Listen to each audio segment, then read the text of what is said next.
Enfoque. Geopolítica, investigación, relaciones internacionales. Enfoque. Una mirada profunda y decolonial a los hechos más importantes de nuestra historia.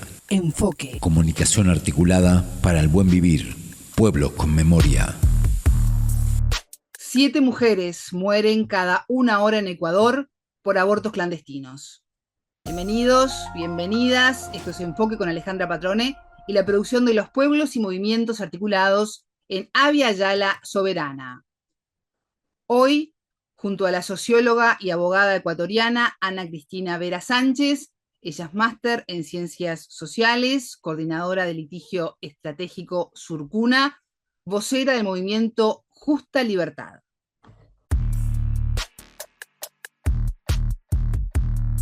La entrevista. Ana Cristina, bienvenida a Enfoque. ¿Cómo estás? Es un gusto recibirte. Buenos días, Alejandra. Muy bien, gracias. Súper contenta de estar aquí hoy. 168 mujeres abortan cada día en la clandestinidad en Ecuador y el movimiento Justa Libertad está solicitando a la nueva Corte Constitucional eliminar el delito de aborto. Estamos hablando de 7 muertes cada hora. 7 muertes cada hora, una cifra que impacta. Contanos un poquito qué es lo que está sucediendo realmente en el país. Gracias, Alejandra. Bueno, sí, nosotras hicimos, digamos, esta acción de 168 cartas para la Corte Constitucional para mostrar 168 mujeres abortan en Ecuador en la clandestinidad cada día, ¿no? Esto quiere decir justo lo que tú decías, 7 mujeres cada hora.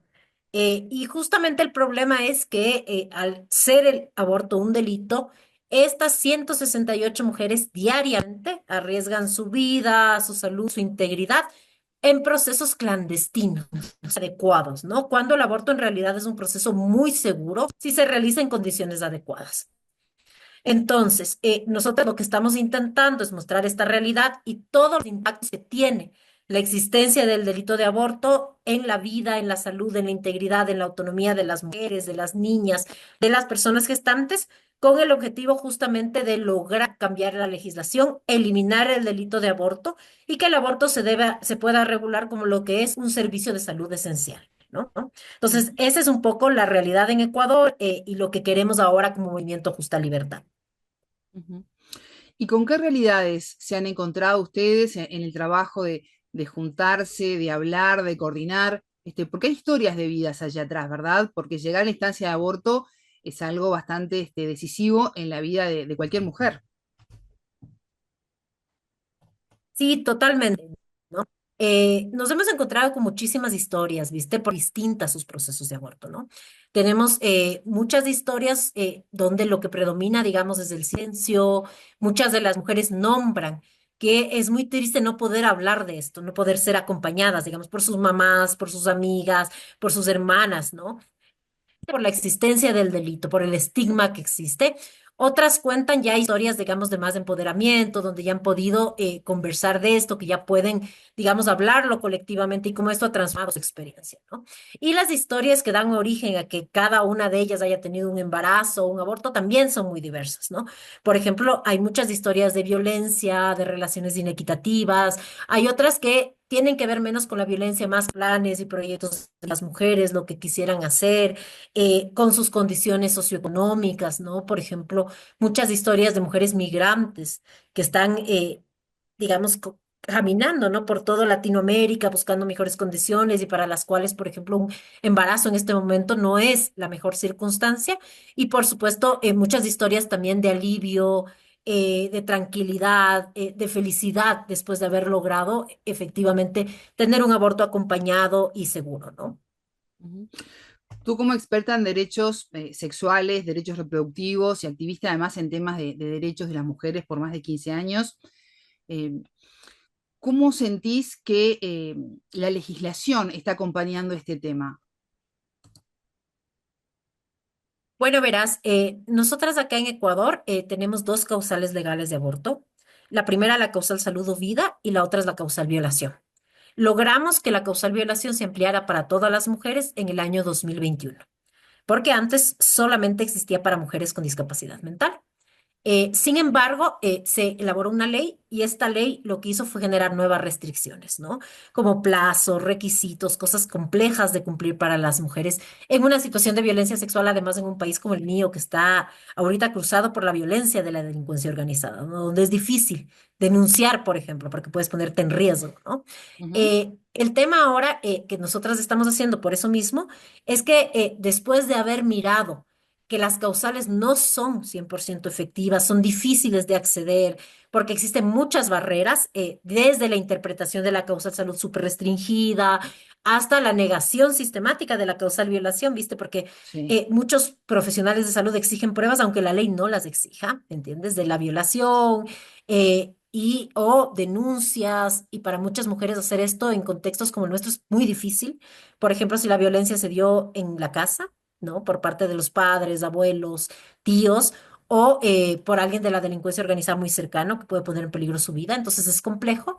Y lo que hemos demostrado es que las causales son insuficientes, ¿viste? En Ujú. Ecuador, menos del 4% de los casos que se atienden por aborto se atienden por las causales legales. Nosotras tenemos aproximadamente 15.000 egresos hospitalarios, es decir, mujeres que van al hospital por complicaciones relativas al aborto, ¿no? Y menos del 4% son mujeres que han podido acceder en las causales legales, aunque nosotras tenemos causal salud y vida, que es muy amplia, que debería ser muy amplia, porque debería permitir el acceso cuando la salud de la mujer está en riesgo, incluyendo, por ejemplo, su salud mental y social, ¿no? Entonces, un poco lo que planteamos es la necesidad de eliminar el delito, aprendiendo de otros países, digamos Colombia, por ejemplo, que eliminó el delito hace más de 2 años, y que tiene también una combinación de un delito, de un aborto sin delito, digamos hasta la semana Sí. 24, y después las causales. Tenemos a Argentina, tenemos a Uruguay y a otros países donde lo que se ha demostrado es que la eliminación del delito es la mejor política, si quieres, en materia de salud pública e justicia social, para lograr que el aborto deje de ser una causa de muerte materna y además de enfermedad en las mujeres, ¿no? Justamente porque es un procedimiento muy seguro. Y lo otro que también es importante decir es que en Ecuador, por supuesto, como en toda Latinoamérica, el Caribe, ¿no? Vivimos grandes situaciones de injusticia social. Entonces, la penalización del aborto es una medida que afecta de manera desproporcionada a mujeres empobrecidas, con bajos niveles educativos, de pueblos y nacionalidades, jóvenes, y eso también es lo que queremos cambiar. Porque, por ejemplo, en mi país, Alejandra, tú puedes acceder a un aborto seguro, a un clandestino, si puedes pagarlo, ¿no? Y los costos son altos. En cambio, las mujeres empobrecidas, muy jovencitas, de pueblos de nacionalidades, que viven lejos, que tienen bajos niveles educativos, son las que no pueden acceder. Y las que mueren en abortos clandestinos o van a la cárcel, digamos, por intentar interrumpir un embarazo, ¿no? Y eso es lo que queremos cambiar. Las cifras de nuestro país en ese sentido son muy claras, ¿viste? La mayoría de mujeres criminalizadas por aborto son jóvenes, el 70%, Ujú. de 10 a aproximadamente 30 años. Eh, 70% son mujeres racializadas, por ejemplo, cuando hablamos de criminalización, y 100% son mujeres empobrecidas, ¿no? Entonces, esto nos plantea claramente cómo la existencia del delito de aborto lo que genera es más injusticia social y hace que se vuelvan más vulnerables los grupos de mujeres que ya son vulnerables, ¿no? Y eso es lo que queremos cambiar también, porque queremos de sociedades justas, equitativas, libres para todas, ¿no? Ujú. ¿Y cómo es el acceso de las mujeres a información sobre sexualidad, reproducción y aborto? Bueno, verás, el acceso aquí en Ecuador es restrictivo. Ujú. Si bien nosotras hemos tenido varios intentos de hacer políticas de educación sexual, ha habido oposición a esas políticas que hacen que no se implementen. Incluso hay una sentencia contra Ecuador, que es la sentencia de Paola Guzmán Albarracín en la Corte Sí. Interamericana de Derechos Humanos, por el tema de educación sexual. Aún así, con la sentencia no hemos logrado todavía que haya una currícula de educación sexual en el país, ¿no? Justamente porque hay mucha resistencia de grupos que nosotras denominamos antiderechos, ¿no? La educación sexual no es algo que sea real, ¿no? Ahora, nosotras lo que proponemos un poco, Alejandra, es fortalecer los tres ejes del sistema, ¿no? Por un lado, eliminar el delito de aborto para que toda mujer pueda acceder al proceso, pero por otro lado, también fortalecer la educación sexual integral y el acceso a servicios de salud, de planificación familiar o anticoncepción, de acuerdo al caso, para que las mujeres y las personas en general puedan vivir sus vidas sexuales de maneras adecuadas, libres, placenteras y seguras, ¿no? Esa sería un poco la idea, que la política sea lo más integral posible, que no es lo que pasa en Ecuador. Aunque en Ecuador, Alejandra, eso sí tengo que señalar, la ley dice que la educación sexual integral es un derecho. Y tenemos la sentencia de la Corte Interamericana y una de la Corte Constitucional que dicen que la educación sexual integral es un derecho, ¿no? Pero lamentablemente en mi país el problema más grave es la falta de cumplimiento de las leyes, ¿no? Ujú. Y eso hace que los derechos se vulneren muchas veces.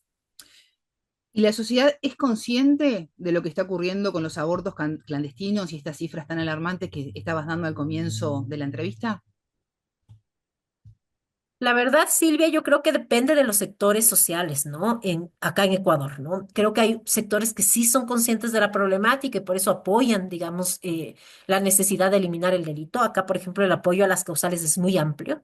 El Ujú. 80% de la población, digamos, en un estimado general es 77, es así como un poquito menos, está a favor de las causales, tanto salud o vida como violación, por ejemplo, ¿no?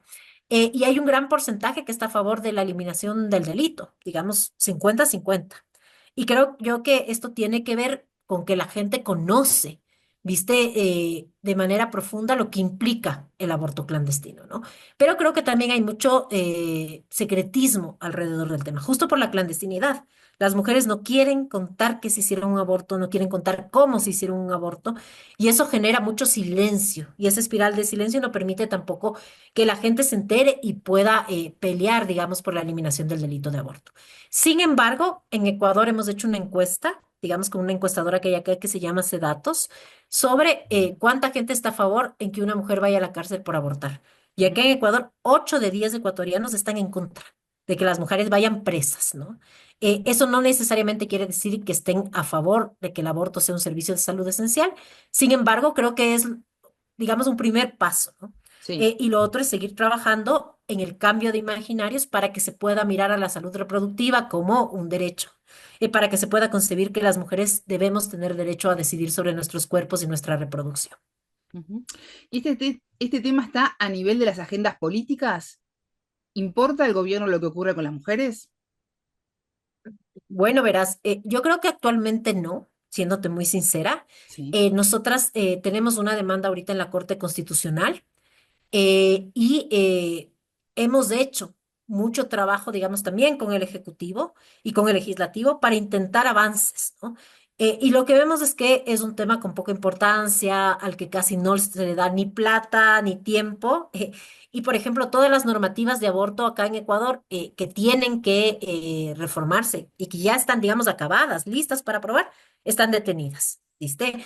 Otro ejemplo es, por ejemplo, la demanda de justa libertad, que la pusimos hace más de un año, todavía no ha sido conocida por la Corte, ¿no? Entonces, no es un tema al que le estén dando la importancia que debe tener.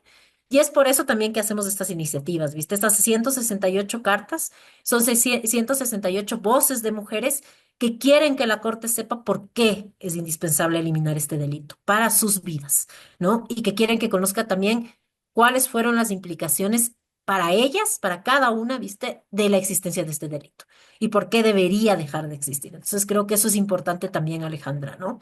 Y que con la fuerza social podemos lograr cambiar las prioridades políticas, ¿no?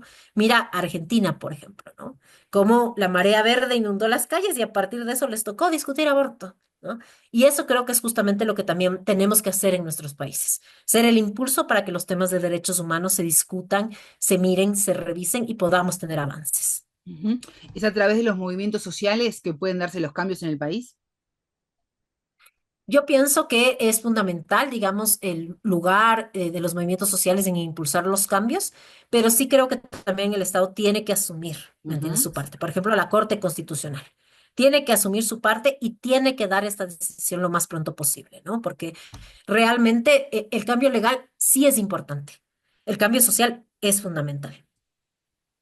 Bien es importante y aporta tanto al cambio social como al cambio de la realidad. Alejandra, nosotras hace 2 días, acá en Quito, estoy en la capital de Ecuador, ¿no? Tuvimos un caso de una chica de 18 años que llegó con un sangrado al hospital y llamaron inmediatamente a la policía. ¿Viste? Esta guagua llegó hasta con el uniforme del colegio. Venía saliendo recién del colegio, ¿no? Y fue todo un trámite súper complicado, súper revictimizante, súper maltratante contra ella, ¿no? ¿Por qué? Porque estaba sangrando. Ni siquiera había una comprobación, digamos, de que ella hubiera provocado el aborto, ¿no?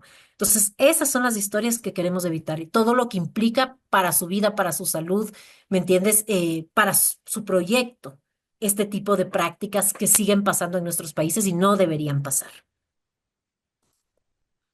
Ana Cristina Vera Sánchez, máster en Ciencias Sociales, coordinadora de litigio estratégico Surcuna, vocera del movimiento Justa Libertad. Muchas gracias por estos minutos con Enfoque. Muchas gracias también, Alejandra. Y a ustedes les decimos que ya se viene la frase del día. Por más contenido geopolítico, pueden unirse a nuestro canal y darle me gusta a la entrevista. Tengan todos ustedes una excelente jornada. Buena vida para todos. La frase del día. 168 mujeres abortan en Ecuador en la clandestinidad cada día, ¿no? Esto quiere decir justo lo que tú decías, 7 mujeres cada hora. Y justamente el problema es que al ser el aborto un delito, estas 168 mujeres diariamente arriesgan su vida, su salud, su integridad en procesos clandestinos, adecuados, ¿no? Cuando el aborto en realidad es un proceso muy seguro si se realiza en condiciones adecuadas. Entonces, nosotros lo que estamos intentando es mostrar esta realidad y todos los impactos que tiene la existencia del delito de aborto en la vida, en la salud, en la integridad, en la autonomía de las mujeres, de las niñas, de las personas gestantes, con el objetivo justamente de lograr cambiar la legislación, eliminar el delito de aborto y que el aborto se pueda regular como lo que es un servicio de salud esencial, ¿no? Entonces, esa es un poco la realidad en Ecuador y lo que queremos ahora como Movimiento Justa Libertad. Enfoque, con Alejandra Patrone y la producción de los pueblos y comunidades articulados en Abya Yala Soberana para www.radiovictoriagt.com. Transmiten Radio Dignidad de Honduras, Codecá Guatemala, Abya Yala Soberana, Minca Comunicaciones de Argentina, Rondas Campesinas de Perú y Radio Victoria de Guatemala.